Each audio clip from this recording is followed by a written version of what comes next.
Fans of classic rock are honoring one of the Eagles' original members tonight. In Los Angeles, Randy Meisner passed away last night. Randy Meisner's band, which he helped start, dismissed him. Bernie Leadon, who saw the entire process, eventually spoke up nearly 50 years after his death. What many had believed was ultimately confirmed by Leadon. Meisner left because he was forced out of the Eagles' internal power play, not because he was exhausted. From the altercation backstage to the final goodbye between the two friends who shared the stage, this video will follow the actual happenings. You do not want your lonely man to be tearless. Music. The four musicians formally became the Eagles in 1971, after leaving their positions as Linda Ronstadt's supporting vocals.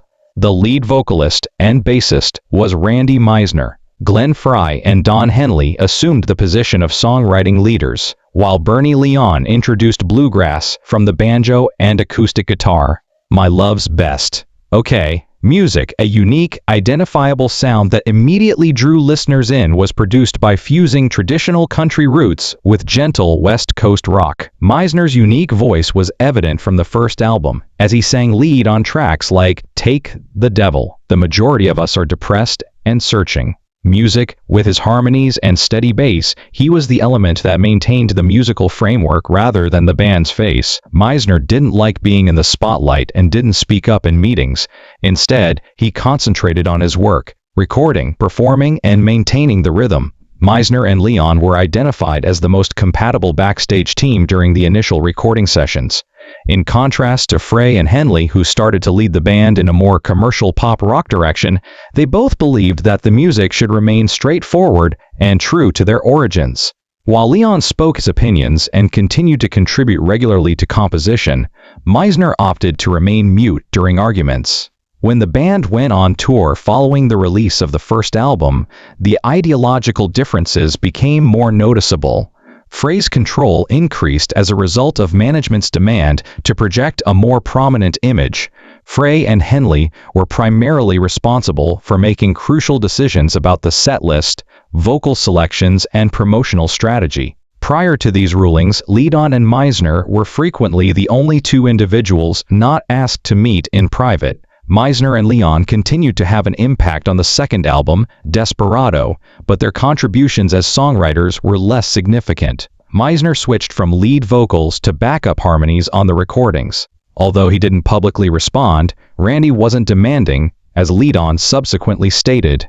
All he wanted to do was perform the appropriate roles. Nevertheless, that left him open to being excluded. Meisner, however, was frequently included on the albums despite being dwarfed in musical choices. 3 personal songs that he included in the album at various points demonstrate his attempts to keep his mark in the face of internal pressure. A Certain Kind of Fool, Is It True, and Try and Love Again. If it's just technical, Randy is probably the most stable person in the band. Leadon once revealed in a 2025 interview, but he's not the type to stand up and argue in the middle of the meeting room. The distinction between one's actual status within the group and one's own aptitude is evident in this comment. When the group couldn't agree on a musical direction, Meisner and Leadon remained impartial. However, some mistook their silence for a lack of ambition. As Henley and Frey's roles grew, Meisner's prominence as the lead singer diminished over time. Lion Eyes and more big hits. This duo was in charge of the composition and performance for one of these Hotel California nights. From that point on, the members' relationship shifted from being solely about music to progressively involving power struggles, interpersonal conflicts, and the decision to quit.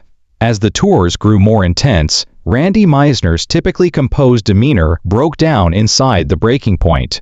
He was a reserved, combative individual, but the demands of the schedule and performance standards drove him to the breaking point. In an interview, former group member Bernie Leadon claimed that Randy was under more pressure than anyone else. Although he was not a combative individual, he would lose his temper if he was forced into a difficult situation. One of the most tumultuous periods in the Eagles' history occurred during this interval. Meisner has been the group's last incarnation of the original country rock spirit since Leadon quit in 1975. By that time, however, Glenn Frey and Don Henley had influenced the Eagles to adopt a more aggressive electronic rock sound. Although Randy continued to contribute significantly to the album's Hotel California, and one of these nights, his standing had changed. Meisner gradually became isolated inside the band after losing his close ally. Meisner was ill from months of performing non-stop on the Hotel California tour, particularly with the song Take It to the Limit. His collapse was caused by the song, which also became an Eagles icon.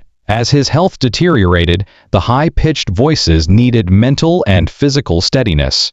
Glenn Frey's furious reaction to Meisner's request to skip the encore in Knoxville because he was too exhausted made him take the stage. Following the performance, the two guys got into a heated dispute and got into a violent confrontation backstage, which was witnessed by everyone in the war. The crew is still able to recall. Meisner's tenure with the Eagles came to an end. Feeling extremely offended, he departed the band soon after the 1977 tour. Later, according to Bernie Leadon, Randy quit because he was fed up with the status quo. Because of mental exhaustion, not because of fame. Fans' long-held belief that Meisner was forced into an intolerable circumstance was validated by this information. Randy mainly vanished from the press after leaving the band. He led a quiet life in Nebraska and rarely discussed the Eagles in interviews. The band's success with the new lineup, however, caused Meisner's story to fall into obscurity as though he had never been a part of the epic trip. With Henley, Frey, Walsh, and Schmidt back together, the Eagles went on the Hell Freezes tour in 1994. Despite being a co-founder, Meisner was excluded. The sentiments of those who saw it were encapsulated in Leon's simple response when asked about it: "I went on the tour, but I know Randy should have been there," a late acknowledgement of a lost endeavor. After that, a new stage of his adventure began. He lived a tranquil existence to the end of his days, free of glaring lights, years spent in the shadows. Randy Meisner entered a phase of life entirely outside from the spotlight after departing the Eagles in 1977.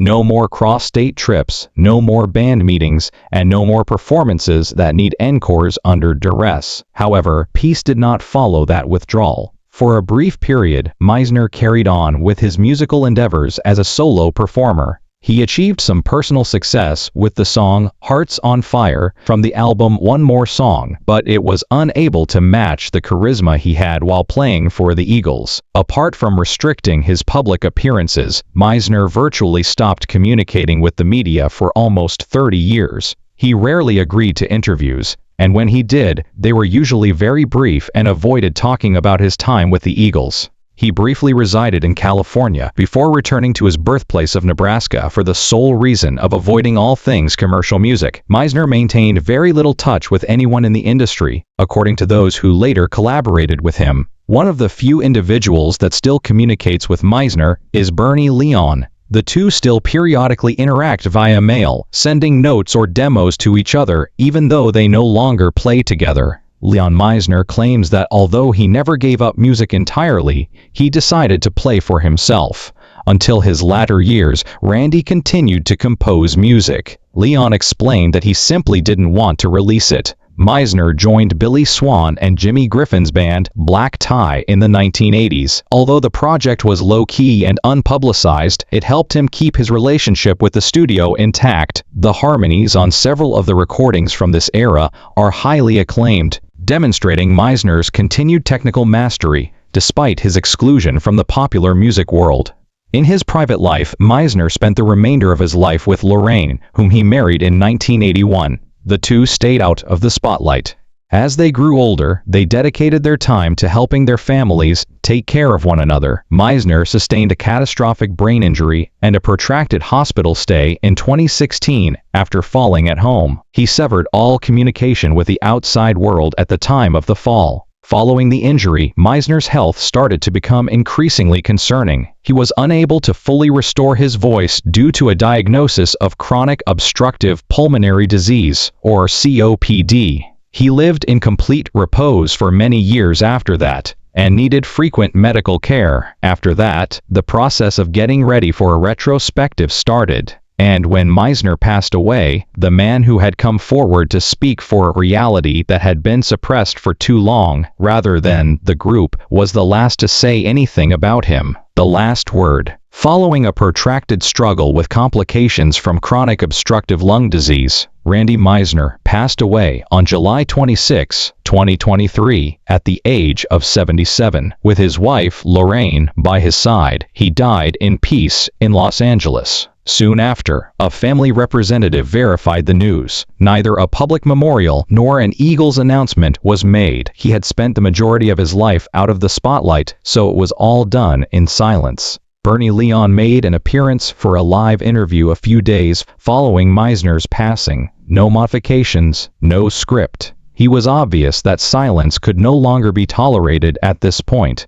It was now necessary to speak up about what had been kept quiet for decades. Leadon claims that Meisner was not given enough protection throughout his time with the gang. I assumed that things would work themselves out, but he revealed that the silence actually made him more distant. In a separate section, Leadon attested to Meisner's frequent attempts to cancel tours in order to clear his head, but was turned down. The Knoxville explosion was caused by a string of unreasonable, unending requests rather than being an accident. Music was not rejected by Randy. He simply did not want to be made to act like a robot. Since it was the first time an Eagles player had made a firm statement about what had occurred to me, Leadon's comments generated a fresh round of attention.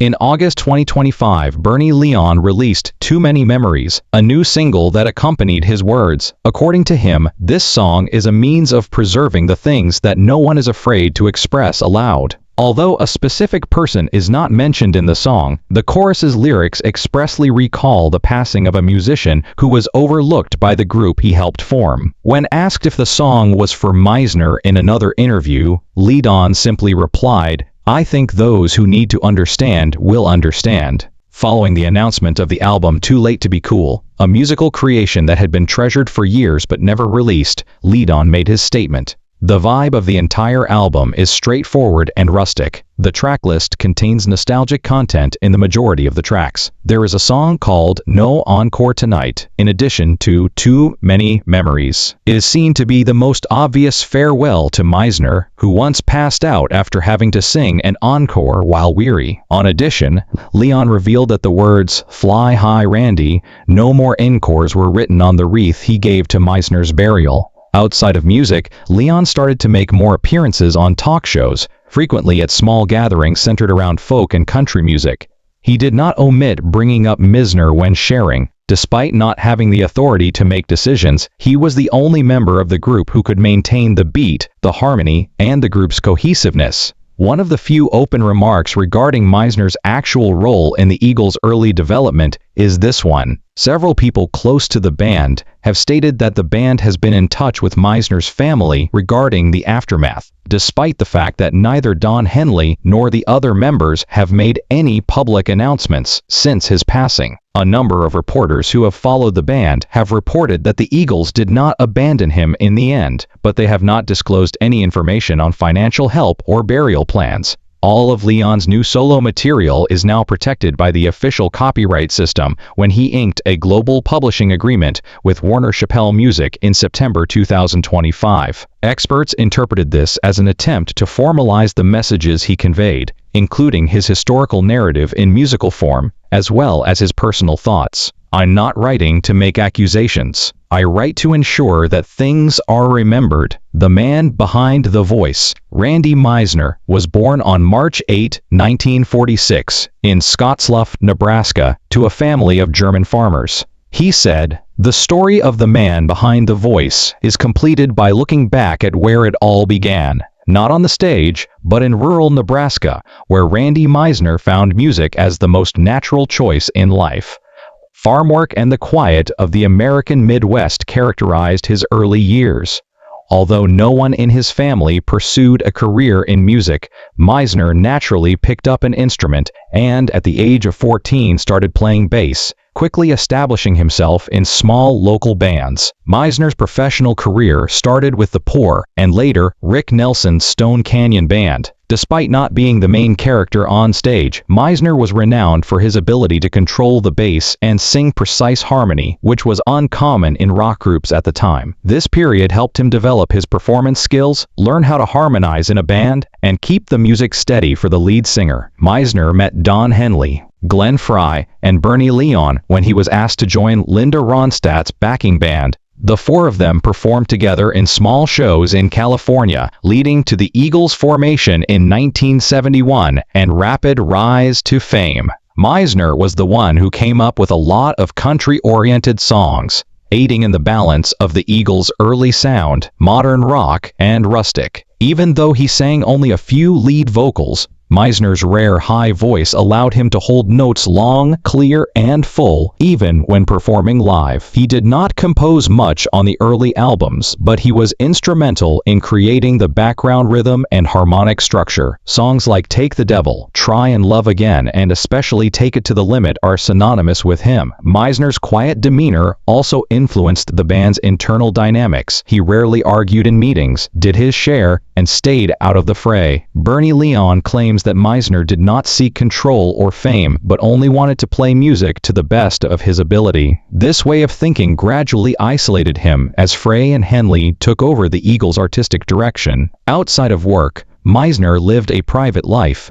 Marrying for the first time in 1966 and having 2 children, he then got married again in the early 1970s and again in 1981 to Lorraine, who remained his companion until his death. The family lived in rural areas near nature and had little contact with the media. In terms of talent, many musicians who worked with him said that Meisner was the one who kept the Eagles balanced in the early days. He never caused arguments, he never overshadowed anyone, but he always knew how to improve the performances of others. He did not attend music events for many years, nor did he express any opinions on matters pertaining to the Eagles. For those who knew the inside story of this band, Meisner was always the most important person to keep the sound stable, despite his humility, which made him easily forgotten in reunions or promotional campaigns. Bernie Leon once said that Meisner was the most vulnerable but also the most enduring member of the band. His strength lay in quiet precision, not in loud declarations. Meisner never sought control or attention, others sought recognition, but he stayed in the background and let his music speak for him. He concentrated only on what he knew best, which was steady bass lines, flawless harmonies, and melodies that carried emotion without excess. He navigated the chaos of fame with calm restraint, choosing authenticity over spotlight, and his quiet dedication became the reason his influence lasted long after the applause subsided. Every note he played added depth to the band's sound, and every harmony gave their songs a sense of balance. If this video has changed your opinion of Randy, please share it below. To ensure you don't miss the untold music stories behind the spotlight, please like, share, and subscribe to the channel. I hope to see you in the future video.